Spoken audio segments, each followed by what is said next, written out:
Hello guys, welcome to our channel let's smart study. Guys, आज हम लोग पढ़ेंगे हार्ट के बारे में। आज मैं आपके लिए हार्ट का पार्ट 4 लेके आई हूँ। गाइस, प्रीवियस पार्ट में हमने क्या पढ़ा? पार्ट फर्स्ट में हमने पढ़ा इंट्रो ऑफ हार्ट के बारे में, उसका परिचय पढ़ा और उसमें लेयर्स पढ़े कि कितने लेयर्स से हार्ट हमारा बना हुआ होता है। ओके गाइस, और पार्ट सेकेंड में मैंने आपके लिए हार्ट से रिलेटेड कुछ बेसिक 20 क्वेश्चंस लेके आई थी। और पार्ट थर्ड में हमने देखा कि पार्ट थर्ड में हमने क्या देखा कि कितने चैम्बर्स से हार्ट बना होता है। और आज मैं पार्ट 4 में आपको बताऊंगी कि हार्ट में कितने वॉल्व्स होते हैं और इसका संचालन प्रणाली क्या है। ठीक है, हार्ट का संचालन प्रणाली क्या है, आज हम लोग ये दो टॉपिक क्लियर करेंगे। ओके गाइस, तो इसमें आज बहुत ही ज़्यादा मेन चीज़ें बताई जाएंगी। तो गाइस, आप प्लीज़ वीडियो में लास्ट तक बने रहिएगा। और कोई भी क्वेश्चन हो, आपको कुछ भी लगे जो मिस्टेक है या फिर कुछ भी क्वेश्चन पूछना हो तो आप कमेंट बॉक्स में लिख सकते हैं। ओके गाइस, तो let's start the video. Guys, सबसे पहला टॉपिक हम लोग का क्या है? हृदय के कपाट या वॉल्व्स ऑफ द हार्ट। ठीक है, हृदय में रक्त प्रवाह गलत दिशा में होने से रोकने के लिए कपाट या वॉल्व्स होते हैं। ठीक है, जैसे अगर हमारा ब्लड क्या होता है, एट्रियम से वेंट्रिकल में आता है तो वो एट्रियम से वेंट्रिकल में ही आए, वेंट्रिकल से वापस एट्रियम में ना जाए, ये गलत प्रवाह हो जाएगा। ठीक है, जब वो वेंट्रिकल से एट्रियम में जाएगा तो वो गलत प्रवाह हो जाएगा। उसे रोकने के लिए क्या लगे होते हैं? वॉल्व्स लगे होते हैं। ठीक है, कि उसको सही दिशा में प्रवाहित किया जाए ब्लड को, क्योंकि अगर ब्लड गलत दिशा में प्रवाहित होगा तो हमारा ब्लड डीऑक्सीनेटेड ही रह जाएगा, यानी अशुद्ध रह जाएगा। ओके गाइस, तो नेक्स्ट क्या है? हृदय में निम्न 4 प्रमुख वॉल्व होते हैं। हृदय में 4 वॉल्व्स होते हैं। ठीक है, पहला देखते हैं। पहला होता है त्रिकपर्दी कपाट, जिसे हम क्या बोलते हैं? Tricuspid valve. ठीक है, दूसरा होता है द्विकपर्दीय कपाट, जिसे हम लोग क्या बोलते हैं? Mitral valve. ठीक है, तीसरा होता है फुसफुसीय कपाट, पल्मोनरी वॉल्व। चौथा होता है महाधमनीय कपाट, एरोटिक वॉल्व। गाइस, इसमें से 2 वॉल्व्स हमारे चैम्बर्स में होते हैं तथा 2 वॉल्व्स हमारे जो लगे होते हैं नलिकाएं, उसमें होती हैं धमनियां और सिरा। तो हमारे जो 2 वॉल्व होते हैं वो चैम्बर्स में होते हैं, अनिल और वेंट्रिकल, यानी अनिल और निलय के बीच में, और 2 वॉल्व धमनिया में लगे होते हैं। किसमें? फुसफुस धमनी में एक, और एक किसमें लगी होती है? महाधमनी में। ठीक है, ये दो धमनियाँ हम लोगों में पाई जाती हैं, तो उन दोनों में लगे होते हैं। ओके गाइस, तो आइए स्टार्ट करते हैं। तो गाइस, सबसे पहले हम लोग पढ़ेंगे त्रिकपर्दीय कपाट या फिर ट्राइकास्पिड वॉल्व। तो क्या है? दायां एट्रियम तथा बाएं वेंट्रिकल के बीच स्थित छिद्र, जिसे दाएं एट्रियोवेंट्रिकुलर छिद्र कहते हैं, के कपाट को ट्राइकास्पिड वॉल्व कहते हैं। गाइस, यहाँ पे दायां एट्रियम तो होगा लेकिन बायां वेंट्रिकल नहीं होगा, ये गलत है। यहाँ पे दायां एट्रियम तथा दायां एट्रियम तथा दायां वेंट्रिकुलर होगा। ठीक है, क्योंकि हमारा जो दायां एट्रियम होता है वहाँ से जब दाएं वेंट्रिकल में ब्लड आता है, डीऑक्सीनेटेड ब्लड, तो वहाँ पे जिस वॉल्व की सहायता से हमारा ब्लड एट्रियम से वेंट्रिकल में आता है, उस वॉल्व को हम लोग ट्राइकास्पिड वॉल्व कहते हैं। तो यहाँ मिस्टेक हुई है, यहाँ पे दायां होगा एट्रियम और दायां वेंट्रिकल भी होगा, बायां वेंट्रिकल नहीं होगा। ओके गाइस, तो क्या बोल रहा है? जब हमारा एट्रियम से वेंट्रिकुलर, ठीक है, एट्रियम से जब वेंट्रिकल में क्या आता है? ब्लड आता है, यानी अनिल से जब निलय में हमारा ब्लड आता है, तो वहाँ पे जो छिद्र होता है, उस छिद्र को हम लोग क्या बोलते हैं? Right atrioventricular orifice. ठीक है, और उस छिद्र पे जो कपाट लगी होती है, जो उसे सही दिशा प्रदान करती है, उसे क्या बोलते हैं? उसे ट्राइकास्पिड वॉल्व बोलते हैं। ठीक है गाइस, आइए नेक्स्ट क्या है? इसमें 3 त्रिकोणाकार पल्ले या कस्प्स होते हैं। ठीक है, प्रत्येक में तंतुमय ऊतक से मजबूती प्रदान की जाती है। पता है, ये जो ट्राइकास्पिड वॉल्व होती है 3 लेयर से बनी होती है। ठीक है, लिखा हुआ है ना 3 त्रिकोणाकार पल्ले। ठीक है, 3 त्रिकोणाकार मतलब कि त्रिभुज के आकार के क्या होते हैं? इसमें 3 पल्ले लगे होते हैं, इसकी 3 लेयर होती है, इसलिए इसे ट्राइकास्पिड वॉल्व कहा जाता है। और इसे तंतुमय ऊतक, ठीक है, तंतुमय ऊतक की सहायता से इसे मजबूती प्रदान की जाती है। ये जो लेयर्स लगी होती हैं इसमें तंतुमय ऊतक लगा होता है, जो कि इसे मजबूती प्रदान करने का क्या करता है? कार्य करता है। ओके गाइस, आइए नेक्स्ट। एंडोकार्डियम की दोहरी तह होती है। कस्प के निचले सतह में कई पतली कंडरियां, रज्जुएं संलग्न होती हैं। क्या बोला है यहाँ पे? कंडरीय रज्जुएं, ठीक है, ये क्या होती हैं? संलग्न होती हैं। किसमें संलग्न होती हैं? कस्प्स के निचले भाग में। जो कस्प्स लगे होते हैं वॉल्व में, उसका जो निचला भाग होता है उसमें ये क्या होती हैं? कंडरियाँ रज्जुएं क्या होती हैं? संलग्न यानी जुड़ी हुई होती हैं उसमें, ठीक है। सतह से कई पतली कंडरियाँ रज्जुएं संलग्न रहती हैं, ठीक है, मतलब एकदम पतली होती हैं वो, और क्या होती हैं? उससे जुड़ी हुई होती हैं कस्प्स के निचले भाग में, ओके, जिन्हें कंडरा रज्जु या कॉर्डी टेंडनी, ठीक है, कॉर्डी टेंडनी कहा जाता है। ओके गाइस, इसे या तो कंडरा रज्जू या तो फिर कॉर्डी टेंडी कहा जाता है, ठीक है। और क्या बोला है यहाँ पे? जो एंडोकार्डियम होता है, एंडोकार्डियम की दोहरी तह होती है। बोला गया ना यहाँ पे, एंडोकार्डियम की क्या होती है? दोहरी तह लगी होती है। किसमें? हमारा जो ये क्या नाम है, ट्राइकस्पिड वॉल्व है उसमें, ठीक है। आइए नेक्स्ट, ये वेंट्रिकल की अंकुरुक पेशीय से निकलती हैं। ये जो हमारा वेंट्रिकल होता है उसकी जो अंकुरुक पेशियाँ होती हैं, पेशियों से क्या होती हैं? निकलती हैं, यानी वेंट्रिकुलर के साइड से निकलती हैं, वेंट्रिकल्स के, ठीक है गाइस। आइए नेक्स्ट, वॉल्व के ये कस्प्स एंटी वेंट्रिकुलर छिद्र द्वार के ऊपर आप अपना पूरा नियंत्रण रखते हैं। जो ये छिद्र होता है जिसे हम क्या बोलते हैं? एंटी वेंट्रिकुलर छिद्र, उसके ऊपर ये जो कस्प्स होते हैं ये क्या करते हैं? अपना पूरा नियंत्रण रखते हैं ताकि ब्लड हमारा गलत दिशा में फ्लो ना कर पाए। ओके गाइस, आइए आगे देखते हैं। एट्रियम से संकुचन से रक्त पल्लों यानी कस्प्स को धक्का देती हैं, ठीक है। जब एट्रियम से वेंट्रिकल में ब्लड जाता है तो क्या करते हैं? पल्ले, जिसे कस्प्स कहते हैं, वो क्या करते हैं? वो धक्का देते हैं और वेंट्रिकल में आ जाते हैं। रक्त क्या होता है? वेंट्रिकल में आ जाता है। जब रक्त पल्लों को धक्का देता है तो वो खुलता है वॉल्व, और वो क्या होता है? वो रक्त वेंट्रिकुलर में आ जाता है, ठीक है। इसके तुरंत बाद ही पल्ले यानी कस्प बंद हो जाते हैं। जब एट्रियम से वेंट्रिकुलर में आ जाता है तो जो ट्राइकस्पिड वॉल्व होता है उस पर जो कस्प यानी पल्ले लगे होते हैं वो रक्त के दबाव से खुल जाते हैं, और जैसे ही रक्त एट्रियम से वेंट्रिकुलर में आ जाता है वो पुनः क्या होते हैं? बंद हो जाते हैं। ओके गाइस, आइए नेक्स्ट, और इसी समय पैपिलरी पेशियाँ संकुचित होकर कॉर्डी टेंडनी पर खिंचाव डालती हैं, और इसी समय जब वो बंद होता है, जैसे ही वो बंद होता है उसी समय क्या होती हैं?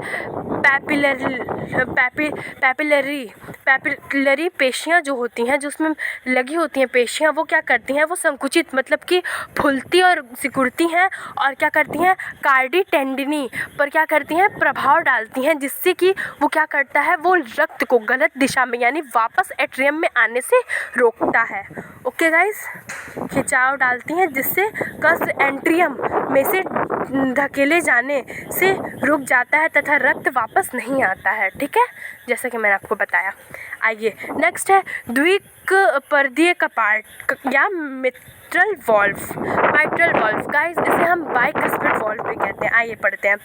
बाएं एट्रियम तथा दाएं वेंट्रिकल के बीच के बाएं एंट्रियोवेंट्रिकुलर छिद्र के कपाट को मिट्रल वॉल्व या बाइकस्पिड वॉल्व कहते हैं। मैंने आपको बताया ना, इसे बाइकस्पिड वॉल्व भी कहते हैं, ठीक है गाइस। अब यहाँ पे क्या बोल रहा है? बाएं एट्रियम तथा दाएं वेंट्रिकल। तो गाइस यहाँ भी गलत है, यहाँ भी दायां वेंट्रिकल नहीं होगा, यहाँ पे बायां वेंट्रिकल होगा। दाएं एट्रियम से बाएं वेंट्रिकल में जब रक्त जाता है तो उसके बीच में एक वॉल्व लगी होती है, मैंने आपको बहुत बार बताया है।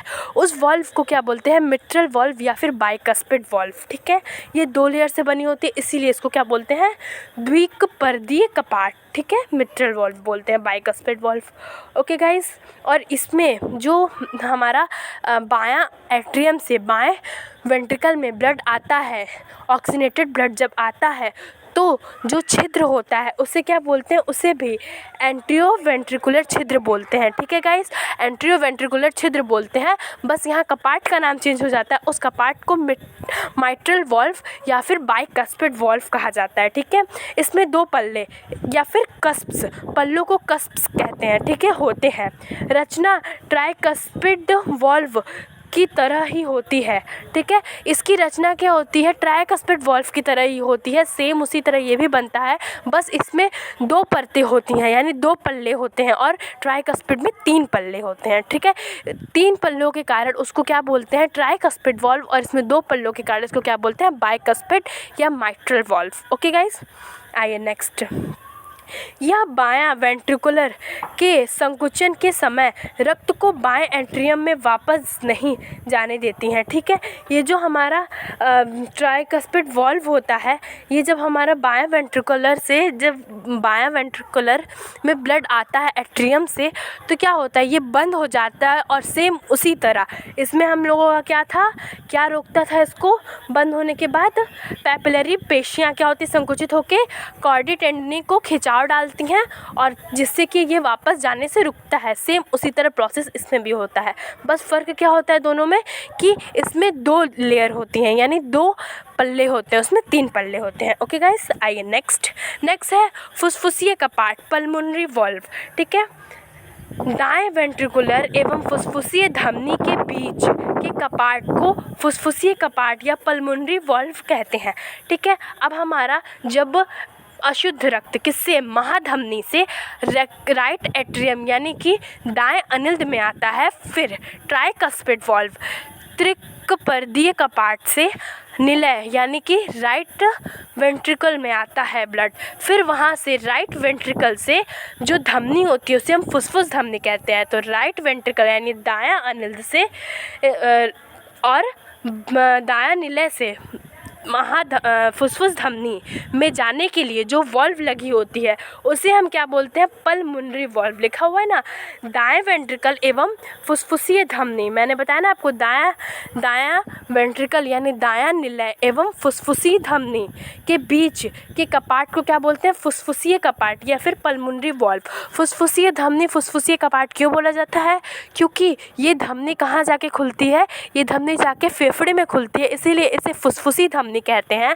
इससे हमें पता चलता है कि ये फुसफुसी क्या है, फेफड़े से जाती है। फुसफुसी तभी नाम रखा गया है हृदय में 2 चीज़ का, एक शिरा का, एक धमनी का।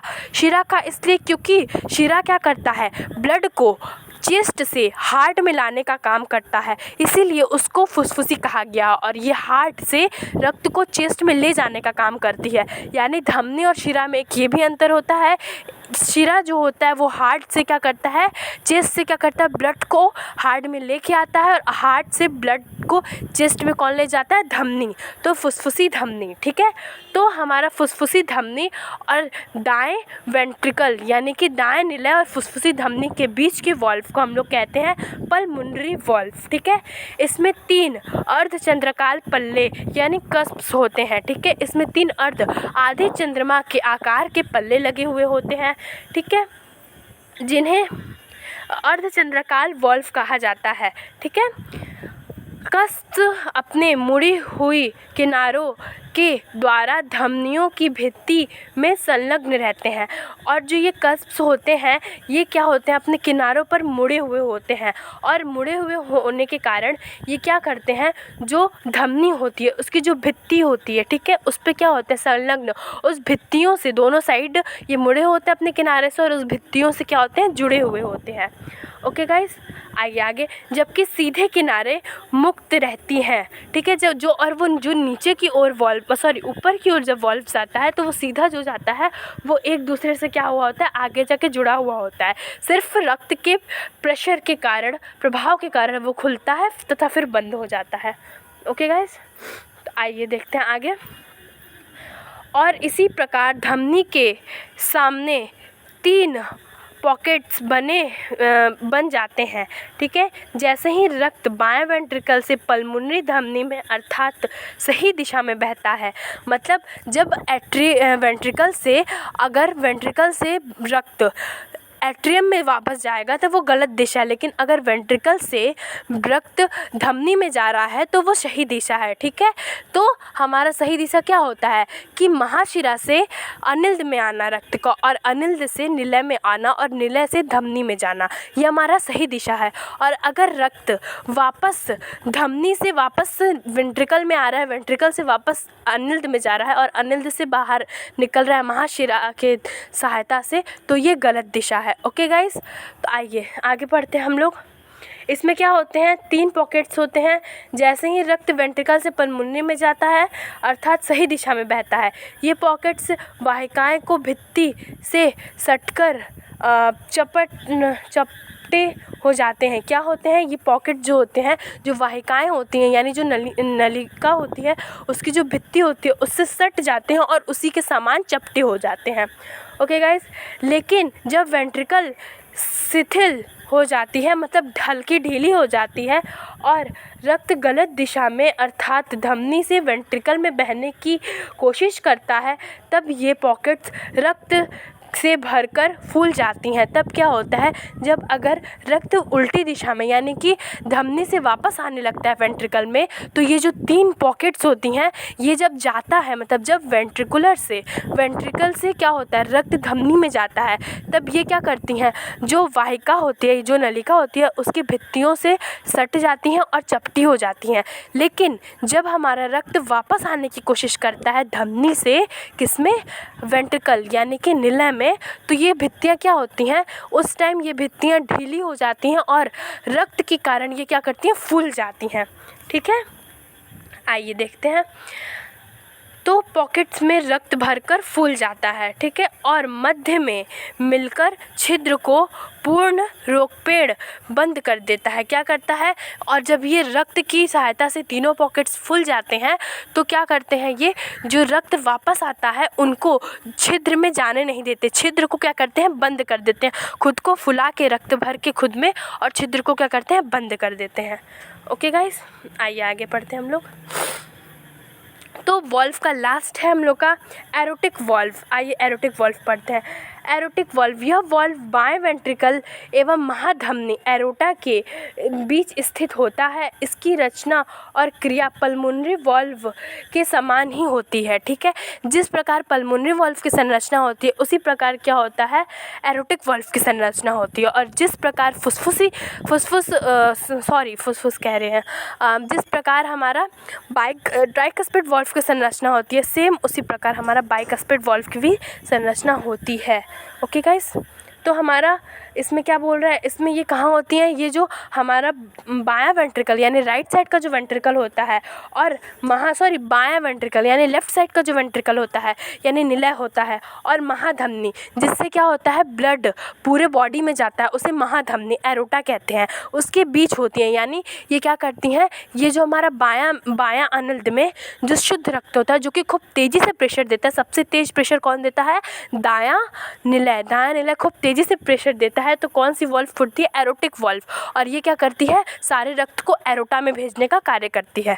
ओके गाइस, इसमें भी 3 पॉकेट्स होते हैं। जब रक्त वापस एरोटा से आने की कोशिश करती है वेंट्रिकल में, तो वो तीनों अपने अंदर रक्त भर के क्या करते हैं, छिद्र को बंद कर देते हैं, जिससे वो वापस नहीं आ पाती है, और परिसंचरण तंत्र यानी सर्कुलेटरी सिस्टम की सहायता से पूरी बॉडी में रक्त को फैला देती है। कौन से रक्त को, ऑक्सीनेटेड रक्त को।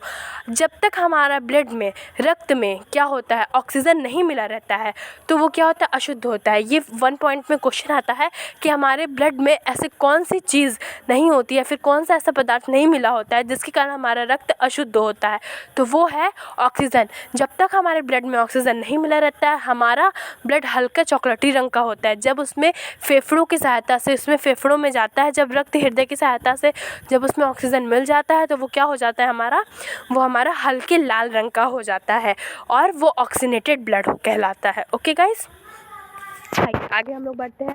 हृदय की संचालन प्रणाली। ठीक है, अब पढ़ेंगे हम लोग हृदय की संचालन प्रणाली। ओके गाइस, तो तो गाइस सबसे पहले हम लोग ये रीड करते हैं। तो यहाँ लिखा हुआ है, ऐच्छिक पेशियों के विपरीत हृदय पेशियों या मायोकार्डियम, ठीक है, मायोकार्डियम में यह गुण होता है कि वे बिना किसी तंत्रिका पूर्ति के लय ताल में संकुचित हो सकती हैं। ठीक है, क्या बोल रहा है यहाँ पे कि ऐच्छिक पेशियाँ किसे कहते हैं? ऐच्छिक पेशियाँ जो कि अपने मन मुताबिक क्या करें, कार्य करें, वो ऐच्छिक पेशियाँ होती हैं। ठीक है, ऐच्छिक पेशियों के विपरीत, ठीक है, अपने मन मुताबिक यानी आपके मतलब आप जैसा चाहते हैं वैसा काम करें, वो ऐच्छिक पेशियाँ कहलाती है। और अनैच्छिक पेशियाँ जो अपने मन से काम करें, जिन पे आपका नियंत्रण ना हो, खुद का नियंत्रण ना हो, वो अनैच्छिक पेशियाँ कहलाती हैं। ठीक है, तो ऐच्छिक पेशियों के विपरीत यानी कि ऐच्छिक पेशियाँ क्या, जिन पे आपका नियंत्रण चले, तो उस पे आपका नियंत्रण नहीं चलता है। और क्या होता है, ऐच्छिक पेशियों के विपरीत हृदय पेशियों या मायोकार्डियम, ठीक है, मायोकार्डियम में यह गुण होता है। मायोकार्डियम क्या होता है, हार्ट में मसल्स पाई जाती हैं, उसमें यह गुण होता है कि वे बिना किसी तंत्रिका पूर्ति के लय ताल में संकुचित होती हैं। मतलब संकुचित का मतलब कि वो फूलती और बंद होती हैं। किसमें? तंत्रिका पूर्ति, बिना किसी तंत्रिका पूर्ति के क्या होती हैं, वो फूलती और बंद होती हैं अपने मन मुताबिक। उसमें आपका क्या होता है, आपका उस पर कार्य नहीं होता है, आप उस पर नियंत्रण नहीं कर सकते हैं। ओके, संकुचन में वैद्युत आवेग मायोकार्डियम में एक विशेष स्थान साइनोएट्रियल नोड, जिसे हम लोग ऐसे नोड जो दाएं एंट्रियम के अगले भित्ति पर ऊर्ध्वरर महाशिरा सुपीरियर वेना में छिद्र के पास स्थित एक तंतुपेशीय रचना है। ठीक है, अब मैंने आपको बताया था कि एसए नोड की सहायता से क्या होता है, हमारा हार्ट पंप करता है। जो एसए नोड क्या करता है, जब करंट प्रदान करता है तो हमारा हार्ट क्या होता है, पंप करता है, जिसे हम लोग साइनोएट्रियल नोड, एसए नोड का फुल फॉर्म क्या होता है, साइनोएट्रियल नोड की सहायता से क्या करता है ये हमारा हार्ट पंप करता है। यहाँ लिखा हुआ ना कि संकुचन में वैद्युत आवेग यानी कि बिजली का मतलब करंट प्रदान करने का काम मायोकार्डियम को क्या करता है, एक विशेष स्थान होता है एसए नोड का, जहाँ से वो क्या करता है, मायोकार्डियम को करंट प्रदान करता है, जिससे कि हमारा हार्ट धड़कता है। और ये कहाँ होता है, हमारे दाएं एट्रियम यानी राइट साइड के एट्रियम में ऊपर, जो उसमें अगली भित्ति यानी दूसरी भित्ति होती है, उसमें ऊर्ध्वर महाशिरा जिसे सुपीरियर वेना कावा बोलते हैं, उस छिद्र के पास होता है। आइए मैं आपको दिखाती हूँ कहाँ पे।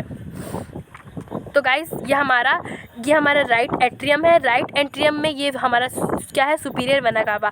सुपीरियर वेना कावा का यहाँ छिद्र है और हमारा जो एसए नोड होता है वो यहाँ पाया जाता है। ठीक है, यहाँ पाया जाता है और ये क्या करता है, हार्ट को करंट प्रदान करता है, जिससे हमारा हार्ट क्या करता है, पंप करता है। ओके, आगे बढ़ते हैं। तो आगे हम लोगों का है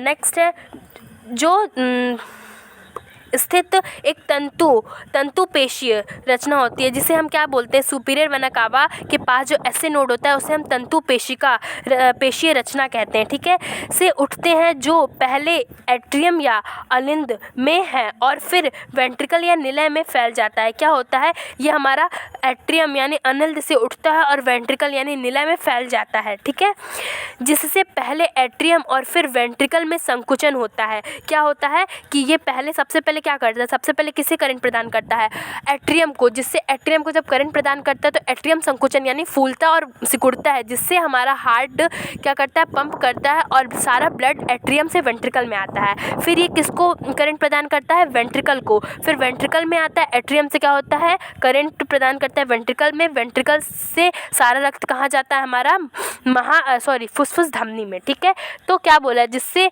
एट्रियम से में और फिर वेंट्रिकल में संकुचन होता है एसए नोड। ठीक है, एसए नोड में से ही हृदय स्पंदन धड़कन शुरू होता है। मैंने बताया ना, हार्ट को कौन धड़काता है, एसए नोड, और यही धड़कनों को तालबंधता को कायम रखता है। ठीक है, क्या करता है, यही हमारे हार्ट को लगातार धड़कने में सहायता प्रदान करता है। इसीलिए इसे हृदय का गति प्रेरक या फिर पेसमेकर, ठीक है, पेसमेकर कहा जाता है। इसे क्या कहा जाता है, पेसमेकर कहा जाता है। और पेसमेकर नाम का एक यंत्र भी आता है।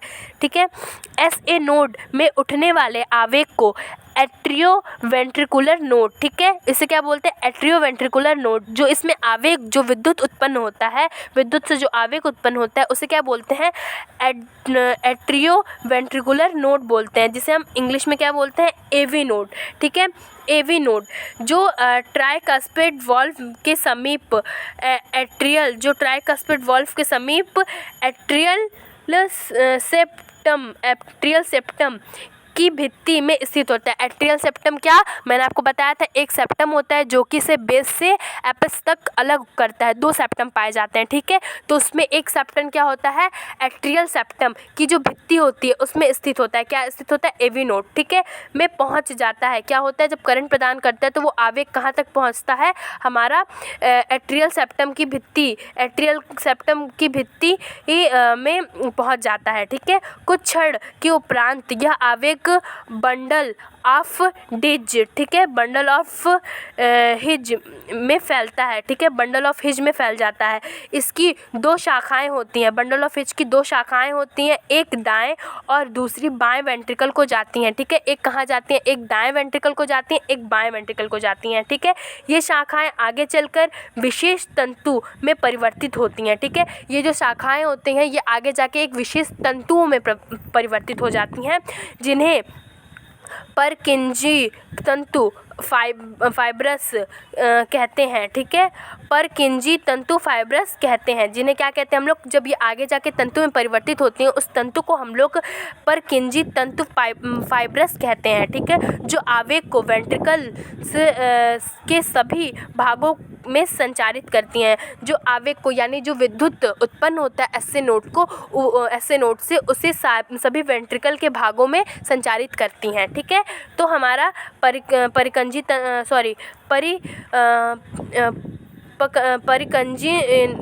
तंतु क्या करता है, फाइब्रस क्या करता है, हमारा सभी वेंट्रिकल में जो आवेग उत्पन्न होता है उसको पहुंचाता है। ओके गाइस, तो ये टॉपिक यहाँ पे समाप्त होता है। गाइस, आई होप कि ये वीडियो आपके लिए बहुत हेल्पफुल रहा होगा और आपको इससे बहुत सारी जानकारी प्राप्त हुई होगी। तो गाइस, अगर आपको ये वीडियो अच्छी लगी हो तो please like this video, subscribe my channel and press the bell icon for more updates. और ऐसे ही हमारे चैनल से जुड़े रहें और आने वाले पार्ट्स को देखते रहें। तो मिलते हैं नेक्स्ट वीडियो में, तब तक के लिए टेक केयर। और अगर अभी तक आपने प्रीवियस वीडियो नहीं देखा है तो आप प्रीवियस वीडियो हमारे चैनल पे जाके देख सकते हैं। ओके गाइस, अगर कोई भी मिस्टेक हो या एनी क्वेश्चन तो everyone comment me. Okay guys, so मिलते हैं नेक्स्ट वीडियो में, तब तक के लिए बाय बाय, टेक केयर।